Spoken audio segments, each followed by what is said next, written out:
Hi, I did my research on the Moravian community in Salem, North Carolina, and I actually made a road trip up with my husband.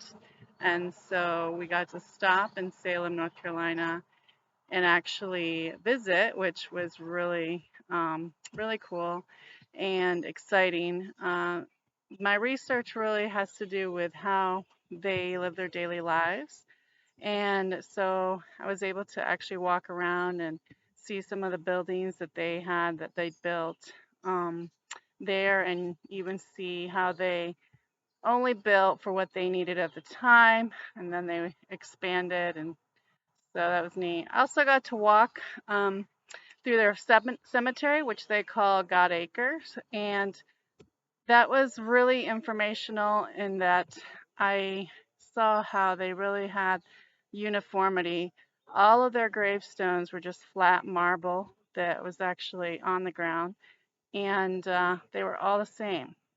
And so that was really interesting because it showed how they really were not about the individual, but more the community. And so they had also I found the gravestone of the forester, and actually, his name is Christian Reuter. He actually planned the Salem community there.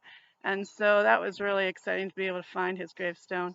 But it's interesting that this community is really old in Salem. It was the place, though, that a lot of really great things started. Like they had the first college for women of North Carolina there.